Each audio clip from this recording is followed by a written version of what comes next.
Bueno, hola chicos. Hello, how are you? Bueno, quedo acá abajo porque soy peticita y mi pizarrón está medio arriba, pero vamos a ir a una clase que yo les debo, que tiene que ver con el vocabulario de la historia de Red-Headed League, que es la que empezamos a escuchar y a ver en el video de YouTube, y que ustedes tuvieron que hacer de tarea un trabajo que era buscar esas palabras de la historia que ustedes no sepan, ¿sí? Vocabulario nuevo para ustedes. Seleccioné varias de esas palabras que ustedes me mandaron, sobre todo las que se repetían en varios de los trabajos de ustedes. Me sorprendió un poco que algunos, pocos, pero algunos de ustedes me pusieron como que no entendían The Red-Headed League. Este video les va a servir para saber las palabras que no saben de esa historia, pero aparte quiero hacerles un video en el que ustedes puedan aprender estrategias para entender textos en otros momentos que vayan a leer otras historias o escuchar otras historias, ¿sí? Les voy a dar algunas herramientas, algunos tips de ayuda para que puedan con el contexto entender las palabras. ¿Qué significa esto? Ustedes tienen que poder hacer un freno. Siempre yo les digo, por ejemplo, cuando leen algo, subrayen las palabras que no saben. Eso es un buen primer ejercicio y primer tip. Lo que no significa que si yo tengo un montón de palabras subrayadas, no vaya a entender el texto, ¿sí? Porque entender el texto no depende de entender todas las palabras de ese texto, ¿sí? Ustedes tienen que tratar de entender el contexto en general del texto y después ir más a lo profundo de las palabras. Muchas veces las palabras que no sabemos, igual, no nos impiden entender el texto. Así que esto es importante y siempre su primer objetivo es entender lo que están leyendo, sin importar si entienden o no todas las palabras. No se traben con, uy, esta palabra no la sé, ¿sí? Siempre traten de entender el contexto. Ahora, en este caso era un cuento que ustedes ya estaban leyendo en castellano. Entonces, que alguien me ponga The Red-Headed League como una de sus palabras o de sus frases que no entendían, me asombró. ¿Y qué hice con esto? Bueno, yo igual lo puse porque me parece que es muy importante entender el título para poder entender después la historia, o sea, es una parte importante de la comprensión global, pero más que nada para que tengan, primero que ya sabían el título en castellano, con lo cual podían tranquilamente deducir cuál era el significado de este título en inglés. Segundo, que ustedes de este título quizá podrían no saber la palabra league, aunque es muy parecida a castellano, pero la palabra red, por ejemplo, ustedes la conocen.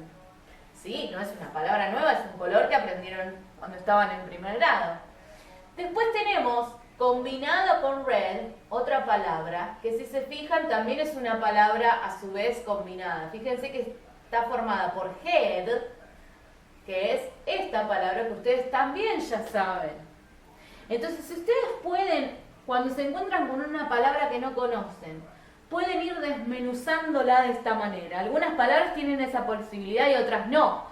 Pero siempre fíjense si hay algo adentro de la palabra que ustedes puedan entender. Y eso les va a dar pistas para entender la palabra muchas veces, ¿sí? Entonces, por eso puse el título acá como parte de las palabras que les quería explicar. Para que vean que, aunque les parezcan todas palabras muy nuevas, adentro de estas palabras nuevas hay palabras que ustedes ya conocen y que los ayudaban a entender. Ahora, otra cosa importante que yo tengo que poder hacer cuando me encuentro con una palabra que no sé lo que significa, es poder fijarme en la oración qué tipo de palabra es.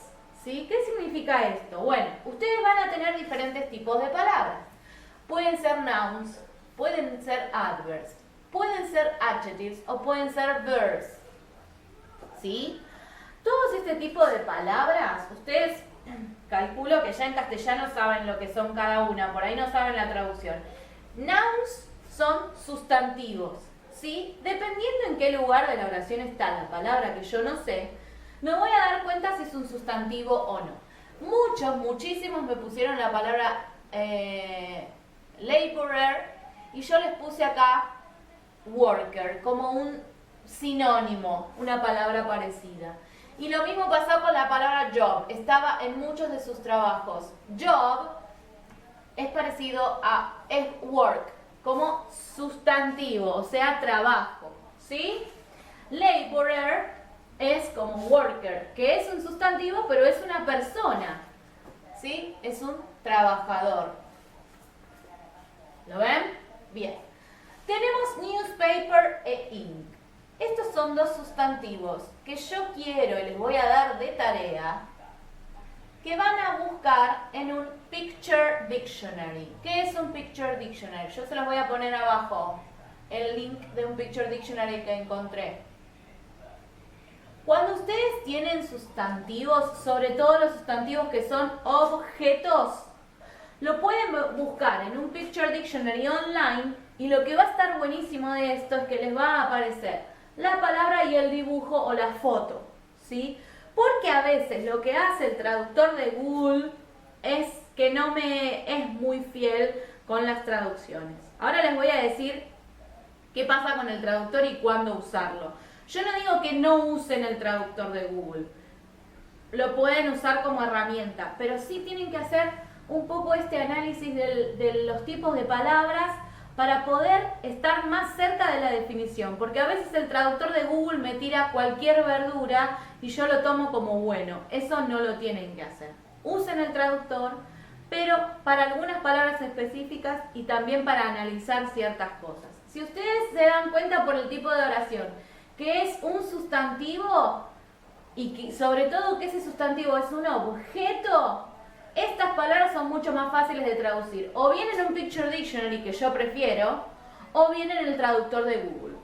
Van a poner newspaper y al lado les va a aparecer la palabra en castellano. No se las quiero decir porque se lo quiero dejar de tarea, para que busquen estas dos palabras en el Picture Dictionary, ¿sí? Pero ya saben que son sustantivos y en el caso de newspaper y ink son objetos, son cosas. Bien.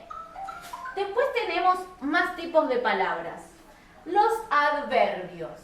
Los adverbios hay muchos y sé que quizás ustedes no saben muy bien lo que es un adverbio. Pero fíjense que yo les señalé dos adverbios que son terminados en ly y que en el caso del inglés esto es algo que lo van a encontrar un montón de veces. Esos adverbios que terminan con ly siempre en inglés son los adverbios de modo. Y los adverbios de modo son los que en castellano terminan en mente. Entonces, si yo veo una palabra que termina con li y yo sé la palabra de adelante, es muy fácil porque le voy a agregar al final lo que es mente. ¿Y qué significa eso? Que me dice el modo en el que está hecha una acción. ¿Qué es esto? Por ejemplo, quick es rápido, quickly es rápidamente. En el texto, yo se los busqué. Ah, no encontré. Sí, quickly. He quickly said yes, dice el texto. ¿Y qué es esto? Bueno, said es el pasado de say, que es decir. O sea, dijo sí rápidamente. ¿Sí? Me dice de qué modo se hizo una acción. En el caso de quickly es rápidamente y en el caso de carefully es cuidadosamente, porque careful es con cuidado, ¿sí? De cuidado, cuidado con cuidado y carefully cuidadosamente. ¿Sí? Todas las palabras que ustedes ven en inglés así, terminadas con ly, van a ser adverbios de modo que son los terminados en mente. Cuidadosamente, rápidamente. ¿Ok? Bien.